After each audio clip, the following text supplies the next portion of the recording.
Good evening. This summit stands out as a landmark in NATO's long history.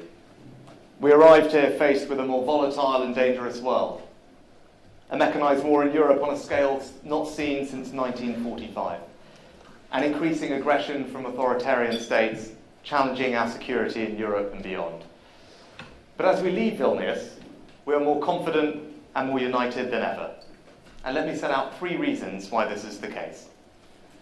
First, we've acted decisively to strengthen this alliance, agreeing the most fundamental transformation to NATO's readiness since the Cold War, comprehensive warfighting plans to defend the UK and its allies, scaled up defence production to boost our stockpiles, which will benefit British industry, and increased defence spending, with our all allies now committed to hitting the 2% target. And we did something here in Vilnius that not long ago seemed impossible. We welcomed Finland to the table as a NATO member, and very soon we'll be doing the same with Sweden. We are stronger with them by our side, and in time we will be stronger with Ukraine as a NATO ally too. And this is my second point. It is now over 500 days since Russia's invasion. 500 days of barbarity, of innocent people being murdered in their homes, of children being killed, abducted, and used as human shields. I want to pay tribute to the Ukrainian people and to their incredible bravery and resilience. They're still standing strong and defiant, and the counteroffensive is making progress. In the last few weeks, they've taken back more ground than Russia has taken in the last year. And we are standing with them, and allies are doubling down in their support. At the Munich Security Conference in February, I called for long-term security arrangements to protect Ukraine, break the cycle of Russian violence, and ultimately help end this war. And today, we have delivered. Together with our G7 partners, we have agreed to provide the long-term bilateral security commitments that Ukraine needs. These commitments mark a new high point in international support for Ukraine. And I want to be clear, they are not a substitute for NATO membership. The summit communique echoes the UK's long-held position that Ukraine's future is in NATO. And we've taken a big step this week towards bringing Ukraine into the alliance. Together, we've shortened their path to membership, removing the need for a membership action plan, and holding the first meeting of the NATO-Ukraine Council with President Zelensky sitting at the table by our side as an equal. And finally, I'd like to say a word about the UK's role here.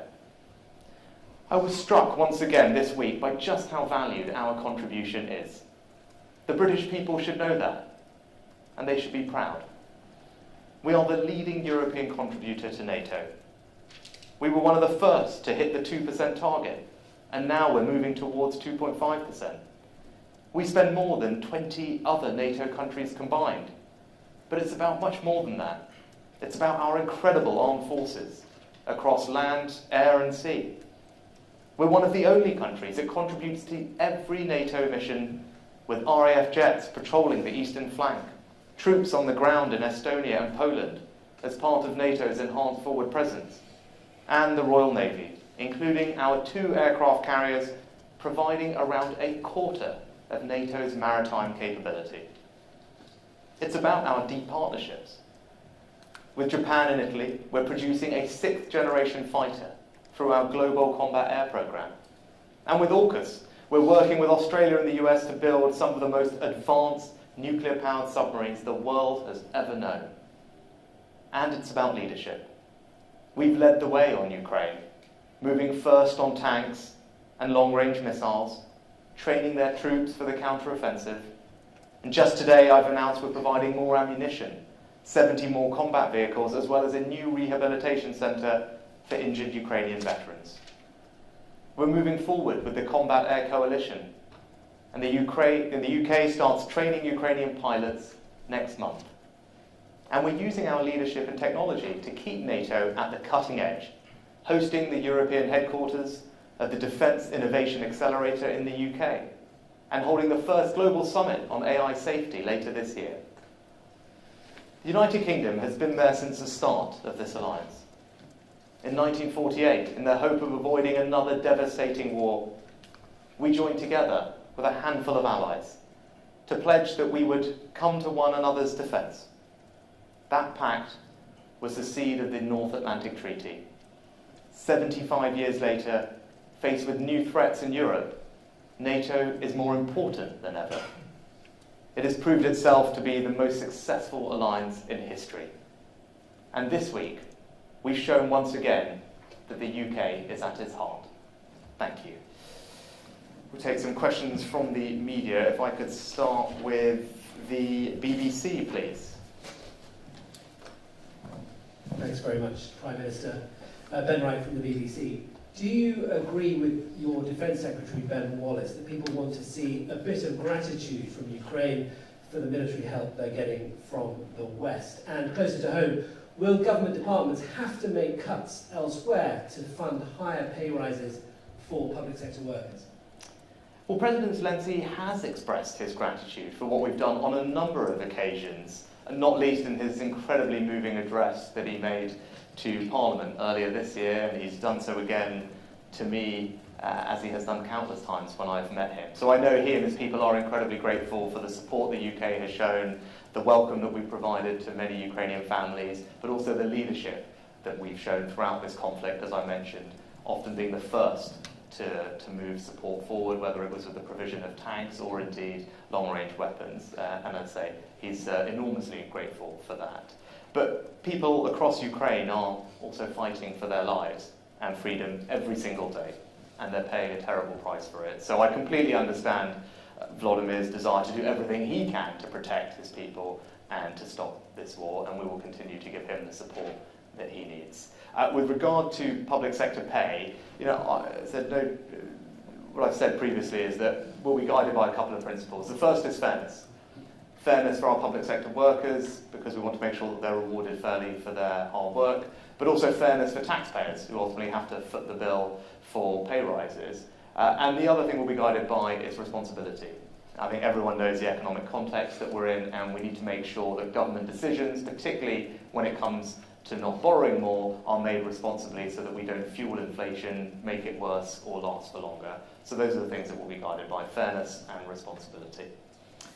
Can I turn next to Sky News?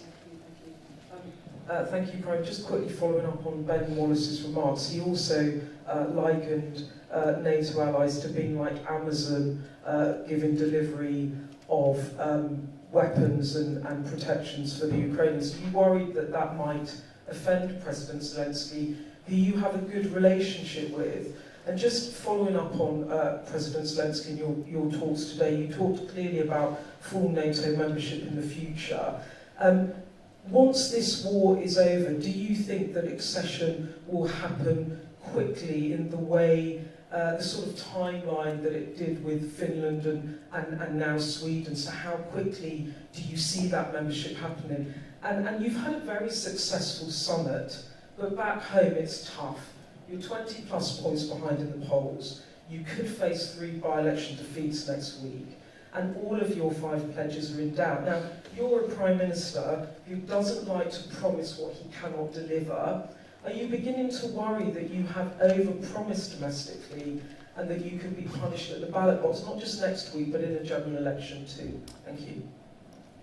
So with regard to NATO membership, actually I think this summit has been, as I said, a very important moment, because you had the alliance affirming unequivocally that Ukraine's rightful place is in NATO and Ukraine will become a member of NATO. That's something that the UK has said. It was great that the alliance has echoed that position. And we saw at this summit meaningful progress on that path towards eventual membership. You've seen the removal of the membership action plan. As the Secretary General described it, that's turned the process from a 2-step process into a 1-step process, recognising what has already happened. You've seen the Comprehensive Assistance Programme be supported, and that will provide support to Ukraine. But also, what you've seen is Ukraine sitting alongside me and other allies in the first meeting of the NATO-Ukraine Council. These are very significant moments along Ukraine's journey to membership, and all of that was complemented by the declaration from the G7 allies to provide long-term multilateral security guarantees, something that, as I said, I spoke about in February at the Munich Security Conference. And I'm highly confident that very quickly what you will see is other countries signing up to that same pledge. It won't just be the G7, it'll be others. And if you take all of that together, I think what you've got is, actually President Zelensky's words are probably better than mine to describe it, but he's just described it by saying that the outcome of the Vilnius summit is a meaningful success for Ukraine, and that he is bringing home significant security victory for Ukraine, for his country and for its people. Those are President Zelensky's words about what this summit has achieved for him and for its people, and I'm very proud, and everyone should be very proud, that the UK has had a leading role to play in that outcome.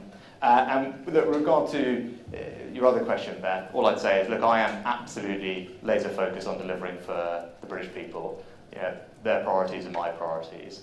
Halving inflation, because that's the best way that we can ease the burden on them and the cost of living. Cutting waiting lists, because it's wrong that people have to wait as long as they are currently, and about stocking the boats, because that's about simple fairness, as well as everything else. And just most recently, you could see us delivering on that just yesterday in Parliament, passing some of the toughest legislation that any government has ever passed when it comes to tackling that priority, opposed at every turn, I'd say, by the Labour Party, but that is just a demonstration of my commitment and my government's commitment to just relentlessly focus on the things that matter to the British people. And when I set those priorities, I didn't do it because it was easy.